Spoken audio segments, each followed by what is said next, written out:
Welcome to the channel, guys. It's Irad, and today we have a gameplay video. We're going to have a mining mission tutorial, these new missions that came up with the latest game content package for Star Citizen Alpha 4.6. And so for today's video, we are going to do a couple of things, and the first thing that we are going to be doing here is getting equipped. Yes, you are going to have to get a multi-tool, and so we are going to buy that multi-tool at the refinery. You can also buy that at any shop at some of the landing zones. So here we go. You have to go to the shop here, personal weapons, and get that multi-tool right there. It's pretty cheap, just by here, just a couple of hundred of UEC, but it's not enough. You also need an attachment here. It's going to be the mining attachment. It used to have a different color. Now it's very red here on the icon. That's why I couldn't find it. There we go, at 375 alpha UEC. Once you bought everything, you are going to have to equip. Don't forget also a backpack that also can come in handy, because you're going to have to put a couple of stuff inside that backpack as well. There you go, for 1320 alpha UEC. Next, find the terminal that I just used here, and this is going to be your inventory interface.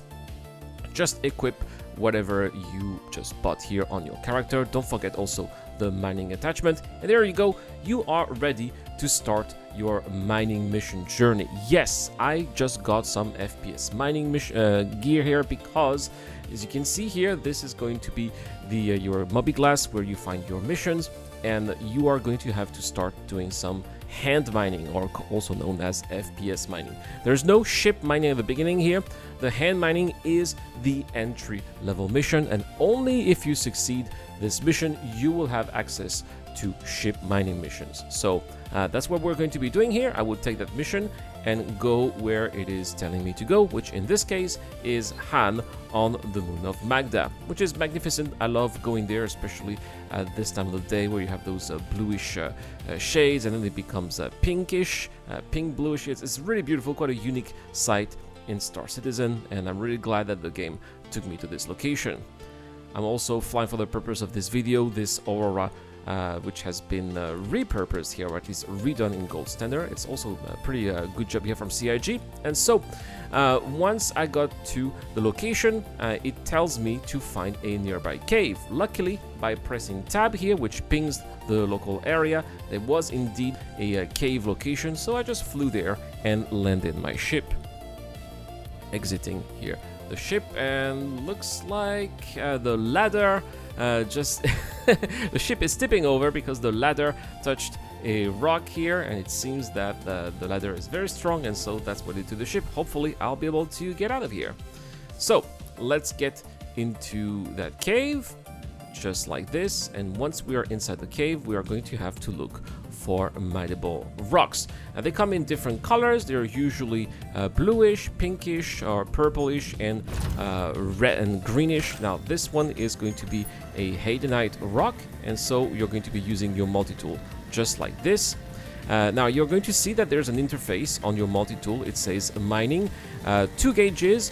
The gauge on the right is the power output of your multi-tool, and the gauge on the left is the power that the rock is receiving. Make sure you stay in the green, because if you get into the red, it means the rock is getting too much power and explode, resulting in you losing some of your health points, or even all of your health, which would result in you dying. So be really careful. Now, once the rock has exploded here, you're going to be using the right mouse button, so that the mining tool here becomes some kind of vacuum cleaner, and it's going to be sucking in here those little pieces of rock that you want for your mission. So I don't know if you saw the top right screen here. For the purpose of this mission, I don't need to gather all of that.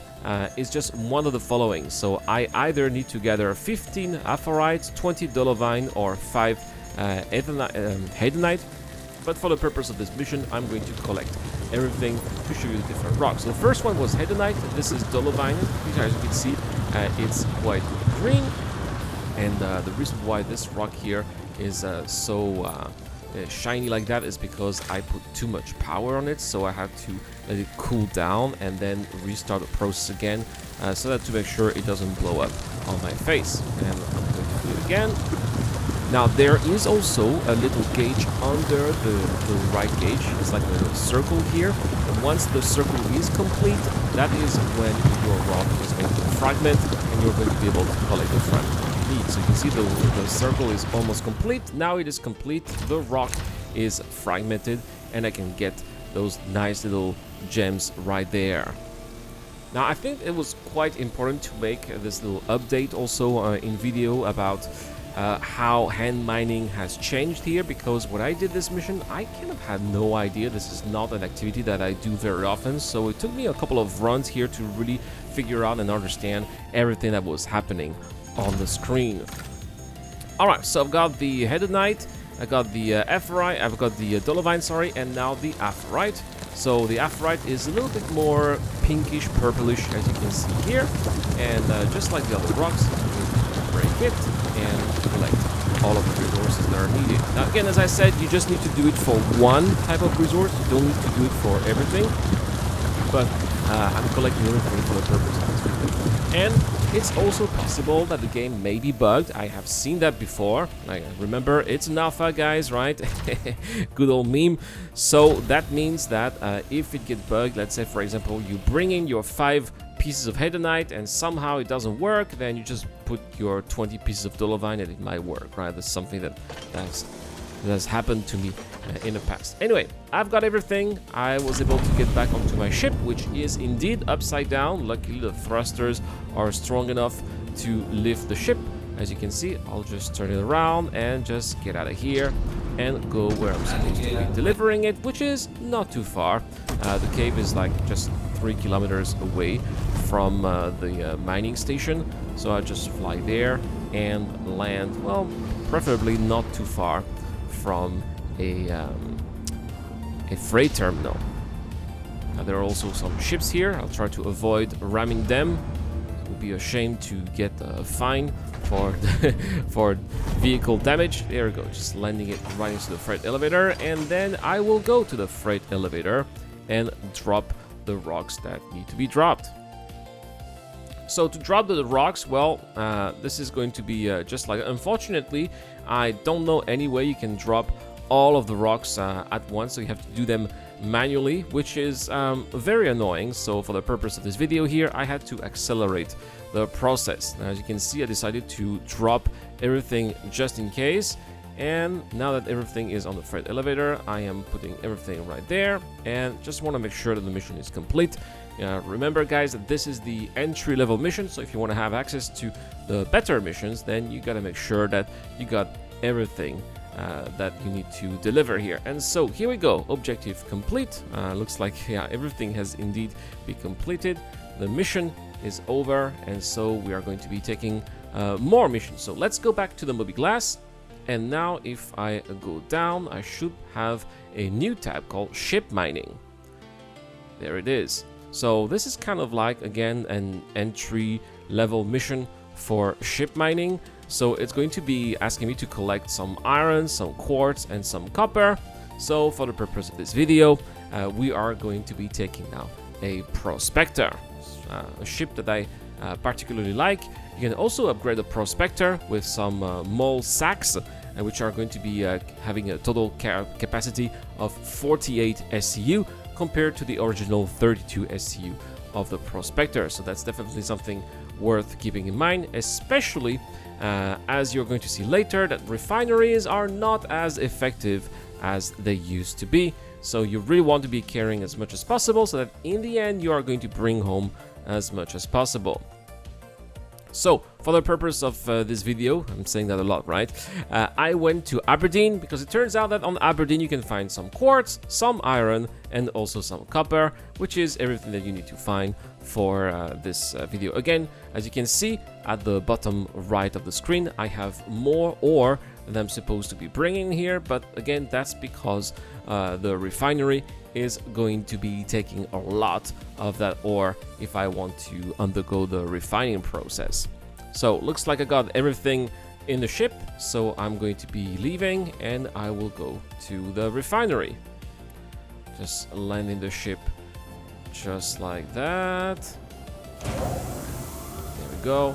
Also, make sure that you don't forget to store your ship, because if you don't store your ship, you will not be able to bring in here all your materials into the refinery. So here at the refinery, you have lots of different processes. Depending on how much time you have, if you are in a hurry, you're going to want to maybe take a process that's not going to be taking too much time, so that you can then bring in your materials to the freight elevator where you're supposed to bring them. If you don't have time, maybe you're going to take a longer process that's going to take several hours, like 5 hours or 6 hours in this case, and then bring in the materials when you come back, and that's basically it. Obviously, you are going to need a cargo ship for the trip to take your materials to where you're supposed to be delivering them. So in this case, I decided to put all of my freight into this Zeus Mark II. So the mission tells me to deliver everything here again on Magda, so that's what I'm going to do. I'm going to be parking my ship right in front of that freight elevator and put all of the containers that are required onto the freight elevator here. So in this case, I am putting 4 SCU of iron. I confirm here that I want to put down everything. It took me a little while, and there we go. Contract complete. The mission is over, and I will have access to more mining missions now. So there we have it, guys. This is how you complete those new mining missions. It's an interesting gameplay loop that has been added into Star Citizen, and it's awesome to see that industrial players are getting a little love here. Let me know what you think in the comment section down below. Do you enjoy those missions? How far have you gone into the reputation tree? Have you taken more advanced missions? Well, tell me your experience down there. That is all for this video, guys. Thank you so much for watching. As always, a big shout out to my Patreon and YouTube members, including Dr. Frobin, Zokar Tassisius, Lucky to Ducker, Shadow Rise, Zero Crusher. I have BD Rad. Thank you so much for watching, and I'll see you guys in the next one.